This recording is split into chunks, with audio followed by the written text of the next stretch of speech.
What's up, everyone? I'm here. We got a very awesome guest, Mr. Connor McGonagle, another one of New England's most recent All-Americans at the Division I level. This man did it for Virginia Tech down south. Connor, how we doing? Pretty good. How are you? I'm doing well, doing well. Excited to have you on the show. Especially you. You're someone, you graduated a year after I did in high school, so you're someone whose high school career I really watched kind of the whole time. And, to see you succeed at the college level, it's really amazing. But, that season's done. We're in the middle of summer right now. So what have you been up to? We made the move back into New England. Me and my girlfriend did. So just a little process there, moving all your stuff for the last 5 years across the country is not always a treat. But yeah, it's kind of just getting back into things, figuring out what we want to do. It's really it. Gotcha. Crazy wrestling still, training still. Just keeping up with my day-to-days, And when you say New England, do you mean New Hampshire again? Yeah, so we are looking for a house actually right now in New England somewhere. Me and my girlfriend are.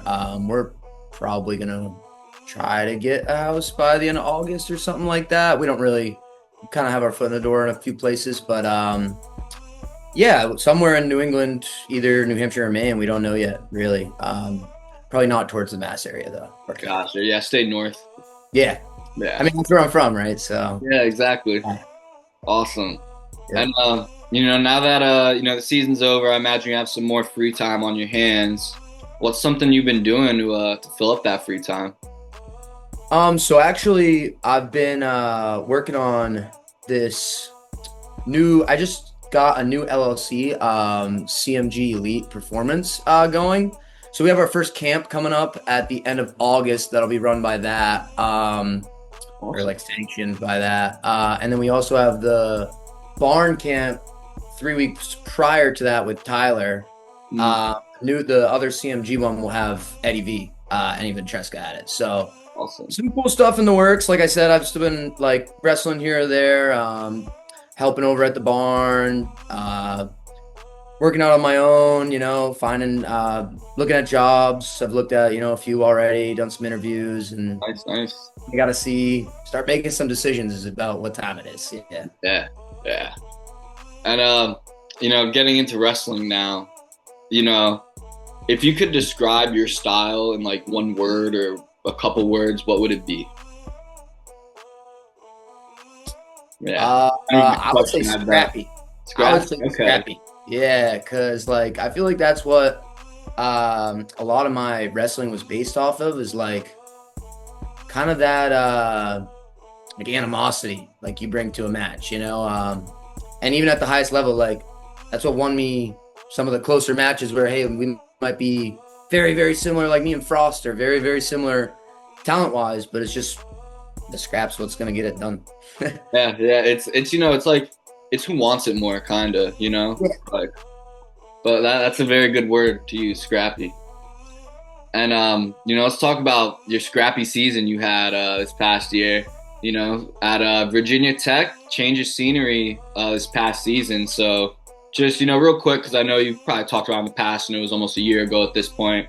But what was some of the big reasons that you went to VT for your final season too? So, when I came out of that final season for me at Lehigh, I was looking at a few schools had contacted me right away. And then obviously it got to be more and more as the weeks went on. But one of the first ones was VT, and they had me hooked up for a visit to go there. And I was going to visit UNC on the back trail up, so it was easier. I was still in school graduating, so I was I don't have time to visit 10 different places, this before I have to make my decision. So I was doing that, and then UNC kind of bailed on me because they recruited Oakley, basically they said, we don't really have money for you, a day before. And I was before I was leaving for the trip, and I was wow, well, Virginia Tech wasn't expecting to pay for my trip home, all this stuff I had to go through, but they were no problem, blah, blah, blah. And I had a blast on my visit there. So that helps. It kind of all just made sense. The team was amazing when I went there. I knew I would have Latona as a training partner. I knew I'd have Ventresca. I knew I'd have Henson. I knew Bryce was going to be in the room, Andonian. I knew Freyer and Tonali obviously were really good wrestlers. So it was a no-brainer training-wise for me. I had some bigger offers to schools that just didn't make sense, you know. Like I said, just the training there and what I wanted from this year was to make it happen at the Nationals, you know, and that was the spot where I saw it happening. Gotcha. And what do you think it was that clicked for you for this year to get over that hump to, perform on the national stage as you did? Do you think it was a change of scenery, the new room, the new, training styles you were matched up against? I would say 100% it was my teammates and coaches, like the biggest key of it. But it was a whole lot of everything for me. I would say when I went there, I knew.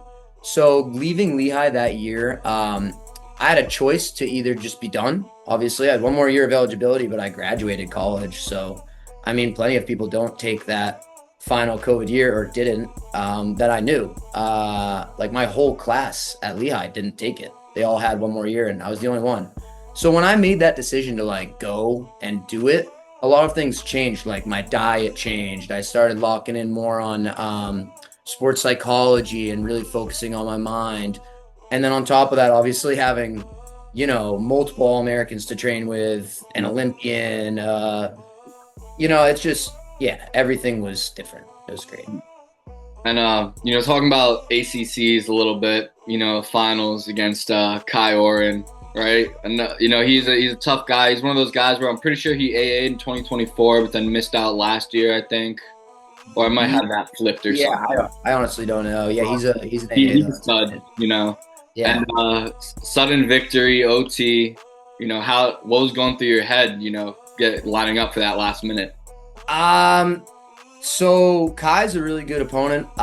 He's someone who's dangerous from a lot of areas, even though it did not pan out at the end of this year for him.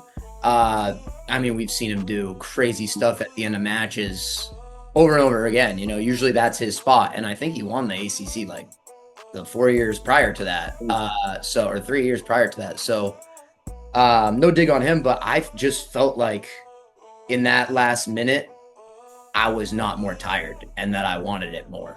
Right. Now, he went for a great attack and all power to him. That was about the closest I've ever been to being taken down when I did not get taken down. But man, yeah, I just felt like it was once again, the scrap. I just was like, I know my heart's bigger and I want to go get this. So, yeah. Yeah, I remember I watched that match. When it comes to college wrestling, I'm an NC State fan. But are you? Whenever there's a New England guy, I root for the New England guy. So yeah. It hurt a little bit seeing you beat Orrin, but it was more happy. I was more happy to see you get the win there. He was a really good dude too. Afterward, he was like, "Dude, we've had so many close matches, like blah blah." We were talking over there, but yeah, he's a really cool guy. That's awesome to hear. And then, the big dance NCAA tournament.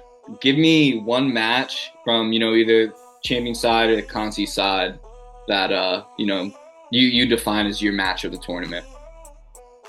I would really say my match against Frost was like what kind of was like the tone for me. Because my first match was against the Army kid. Everyone's first match of that tournament is, I mean, if we go watch the Lucas Bird match. Yeah. Just saying. He pretty much lost the match, and I was in a 1-point match. They're all like 1-point, 2-point matches in the first round NCAA. So, you're just get going.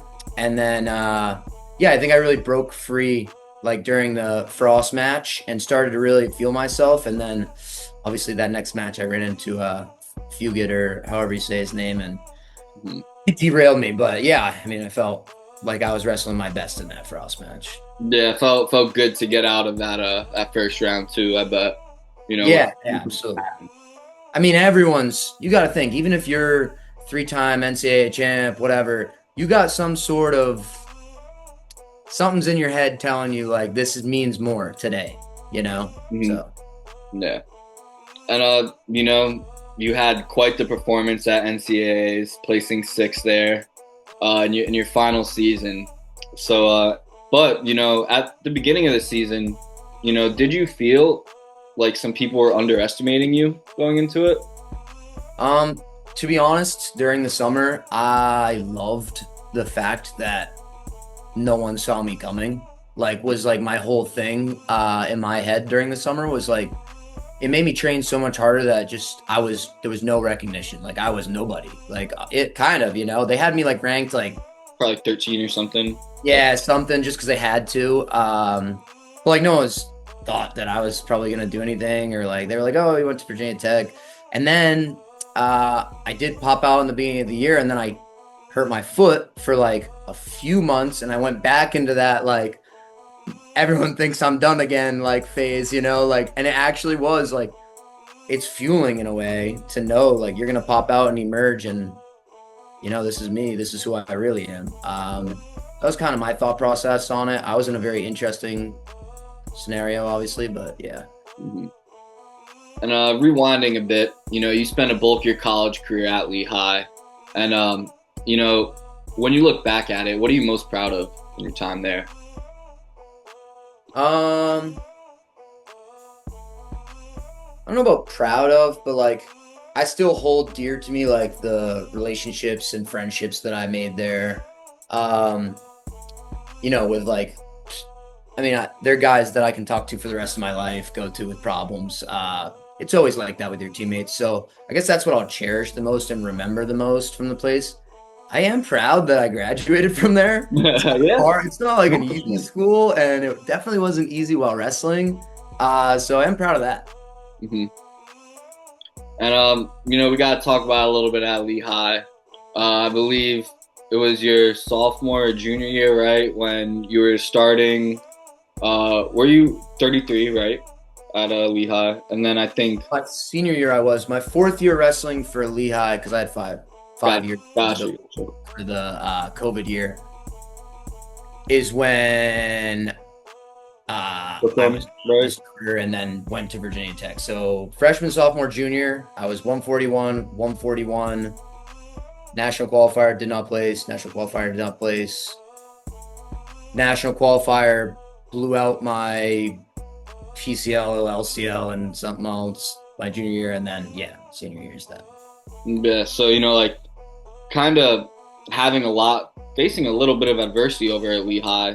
What was the mental game like in your head? When you weren't quite getting what you wanted, dealt with some injuries. Like did you ever have to have like an internal battle with yourself to keep going?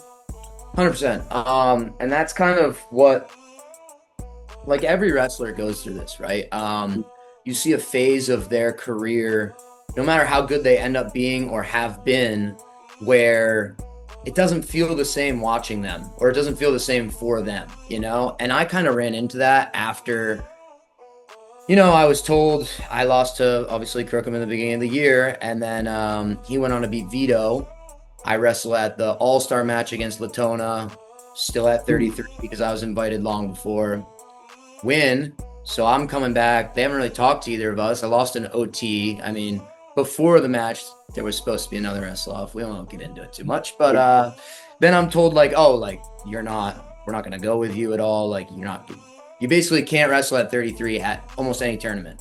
Like you can go to opens and stuff, but like we're not going to give you a shot. And I was like, I trained all summer for that. The year before I blew my knee out, didn't get to wrestle at NCAAs at 33. Cutting a lot of weight for the weight too, like I'm sacrificing a lot. So to hear something like that it's a do or die moment, like a lot of people will quit, people will get stronger because of it. I think it took me a while, like a month or 2 or 3, like I said, like I thought about not wrestling again this year for a long bit, like almost convinced myself of it, Mm-hmm. And I did, like I fought through that, and I'll say it was hard. It was really hard to find my reason why again, but I did. So I'm also proud that I was able to, overcome such a tough time in my career. Yeah. Yeah.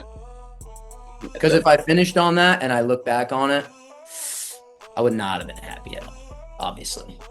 Yeah, it's almost like Virginia Tech was kind of like a redemption arc a little bit, Yeah. Redemption arc. I like that. Yeah. And but you did do a bulk of your career at Lehigh. So I imagine if I had to ask you, the toughest kid you ever, or toughest guy you ever wrestled in college, is that a Lehigh match? Toughest guy I ever wrestled in college, Or does that come from that one year at VT? probably Nick Lee. Oh yeah. I was 141 and I wrestled Nick Lee in Penn State, and that was tough. I mean, I think I lost by 7 or something, or 6. Yeah, 6 because he was majoring me, and I got a takedown with like 30 seconds left, and he was pissed. But listen, the score does not show how bad that felt or looked. Yeah. You know what I mean? Yeah, like he's not nice on top. I bet. Not getting turned does not mean that you're having fun down there. But that's a big name too, like look what he's done now, Yeah, Nick Lee. I'll say another one that year for me at 41 was like Ironman was good. Ironman was really hard to wrestle, and then Real Woods at 41 was really tough at NCAAs. He was my draw that year at NCAAs for the first round, and I was like, oh, damn, nice. Yeah, I was like, awesome. But then I'd say at 33, probably Dayton Fix. Oh yeah. Yeah, he was tough. He was really tough to score on.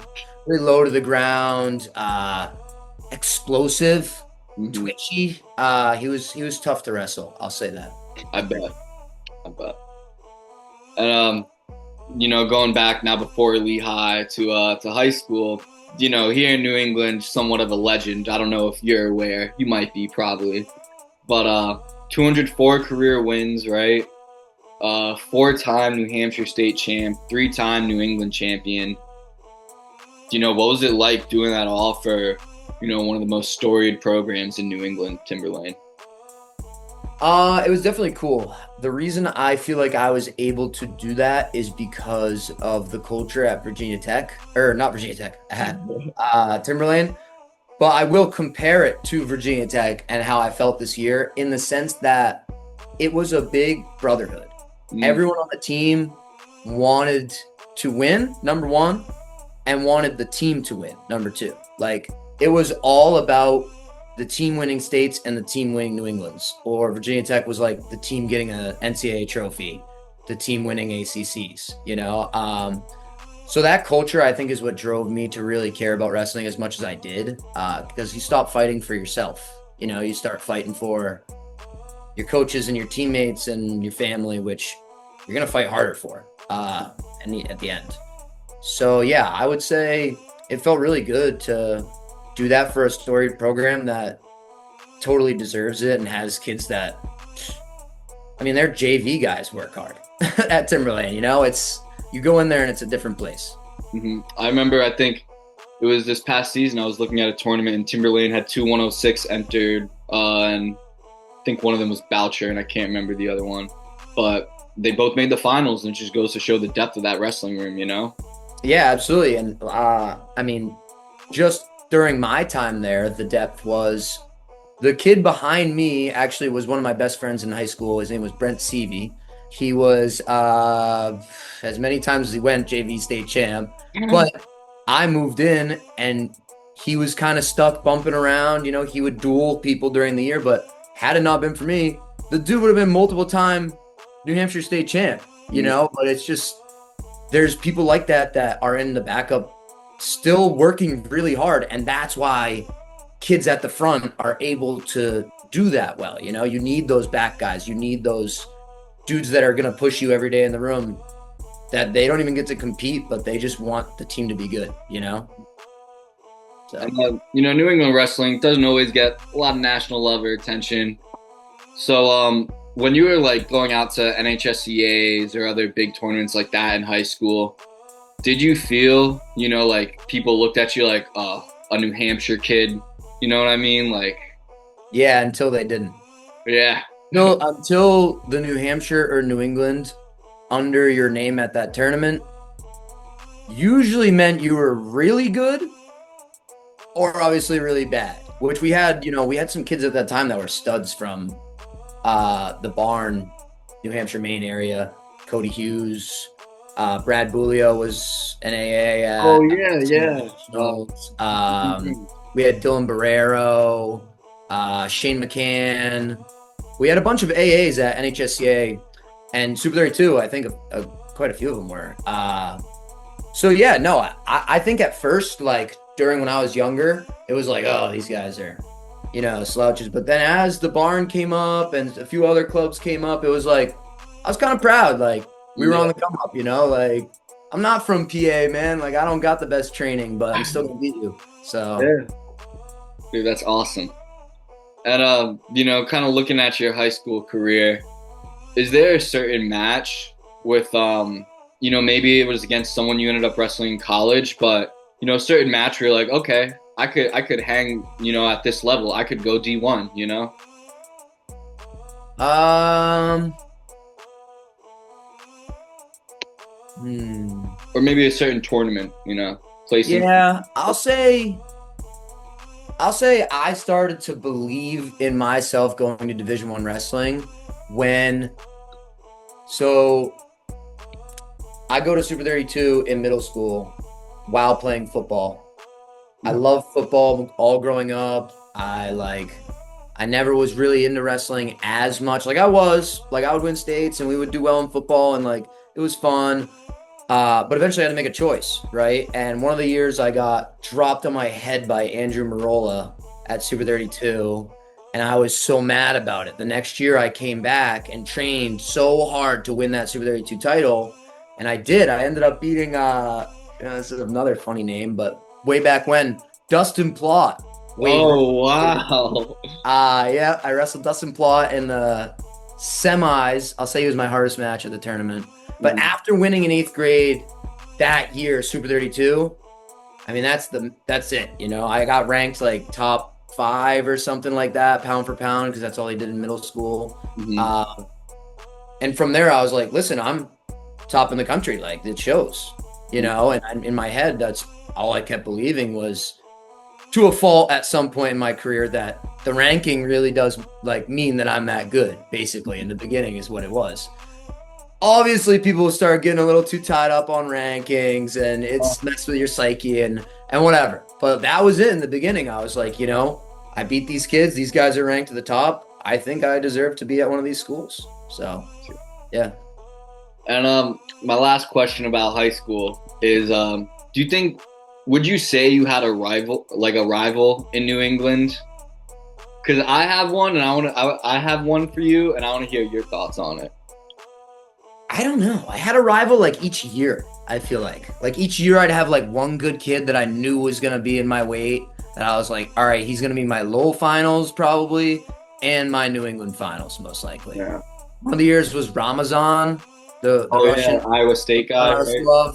When he came in, that was so crazy. That year was actually crazy because I don't even remember. no one even really like knew who he was or anything. Like he actually came straight from Russia and just like was brought in, and I heard about it. And someone was like, "Oh, you're gonna have like this kid from Russia in your weight," and I was like, "What, bro?" I was like, Where's this coming from?" I was like, "No way." Mhm. But then we actually ended up being good friends, and he trained at the barn too after that year. So it's funny. Just wanted to mention that. But what was yours? What was your rival for? Mine for you, I'd say would be Kyle Fields from Danbury. Yeah, I knew you were gonna say that. Yeah. Just because I know you beat him a couple times, but then I know he beat you at NHSCAs. Yeah. And he's just one of those guys where, he beat you, he beat Reese Whitcraft, I think at that same tournament maybe. Yeah. And he was just one of those guys where I thought, he could hang with the best of the best. Obviously he didn't wrestle Division One, but I wanted to get your thoughts on, a guy like him or, other people. So yeah, in the beginning, I wouldn't say like rival, and it's no hate on him, like he beat me. In the beginning, like it was not a rivalry. Like Yeah. I was like 14-2. It was maybe like just like that New England's and then that NHSCA's, right? That was close. Those were close, yeah. Well, as it went, those were years back too. Like sophomore year, I've been wrestling field since at certain things, and like one of the years, like he wasn't like my like guy to beat at that tournament or whatever. But I remember wrestling him still and being like, all right, like that wasn't like easy, But then as the years went on, as the matches went on, it got closer and closer and closer. And we just, I mean, you obviously start hating a dude that Yeah. like is beating you. Like, I mean, he probably hates my guts. I didn't really like him. I mean, we got into it a few times. I think he punched me in the face one of the times and got disqualified. Yeah, that was before New England's. I was winning by like 7 or something, and we're going out of bounds, and he just socked me in the mouth and got disqualified. Lost the duel for Danbury, Dang. and then we go into New England's, and that was like, I think he like flipped a switch after that match and was like, all right, like I'm not losing to this guy. Because if we remember correctly, at NHSCA, he beats me, goes on to the semis, loses to a good, decent, whatever kid, but then drops down in his slide. Yeah. Just didn't even just went all the way down. He beat you, and that was his whole point. And it's like, hey, props to him if that's what he went there No, to do, No, and that's what I think though, was that like that moment and all of those matches like all tied together, and Danbury hating Timberlane, like yeah, that rivalry. It's such like a head-to-head matchup that anyone honestly at the time that was Danbury versus Timberlane, you better believe both of our teams were by that match screaming the whole time. Like it was very serious. I'm sure it might still be something like that. I haven't been, so. Well, I will say, Danbury, at least in Connecticut, they aren't quite the top upper echelon team anymore. Oh wait, what? They're not anymore? Nah, that now goes to probably Xavier in Connecticut. Okay, they were good the whole time. Yeah. Simsbury, they're good, right? Simsbury is still pretty good. They got Konopka, who's looking like to be a great guy. But I knew they were good when Ty Finn actually. Yeah, Ty Finn, VT. He went there, yeah, when he was younger. All his brothers, I think his youngest brother just graduated from Simsbury. Yeah, we were talking about Simsbury actually while I was there, and I thought it was funny because they were like when I was a senior, they were like an up-and-coming team. They were just starting to get good. So they had guys, I think I don't know if Ty was on that team 2019, but he was a freshman. He was little Ty Finn. Yeah, he was really good. Yeah. He was really good. He was little though. I think he was like he was 113. I'm pretty sure he was a 106 state champ. Because then I remember. Yeah. All right, there we go. It's 106. That's what I remember. Yeah. Yeah. He's like huge. Yeah. Yeah. He was like a 165 in college. Huh? He was like a 165 in college or something. I think he's going to NYU for his last year. Oh wow. Oh yeah. I do remember. I saw that. Is that D2 or D3? D2. Yeah, I think it is D2. Yeah. Yeah. No, yeah. Best of luck to him, honestly. Yeah. Good guy. Good family. Well, I like Simsbury. Good people there. Yeah. Now, the last few questions. Just real quick. What's the biggest difference between Connor McGonagle now in 2025 and Connor McGonagle in 2022 or 2020? Excuse me. I'll say maturity.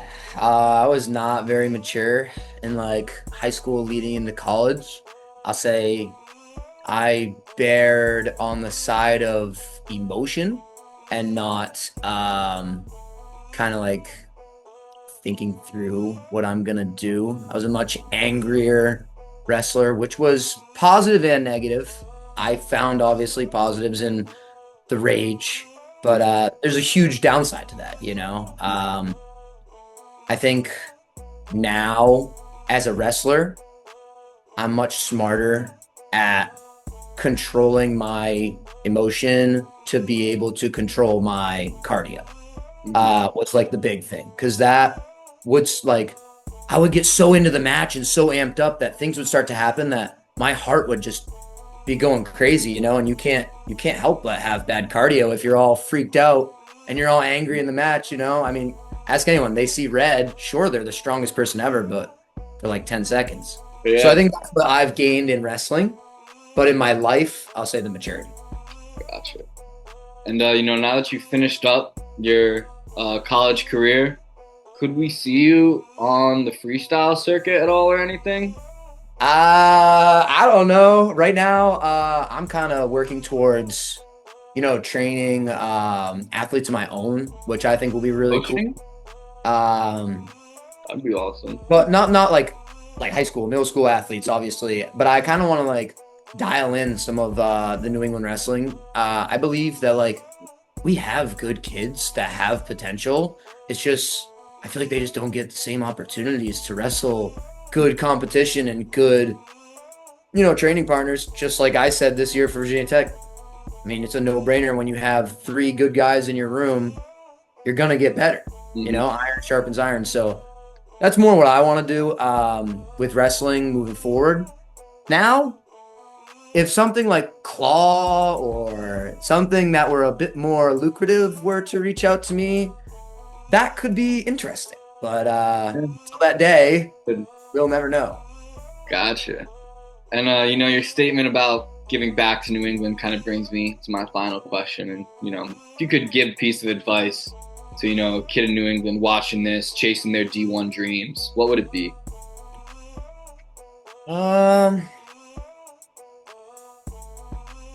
I'll say you're not that far from what you want. It just seems like you are.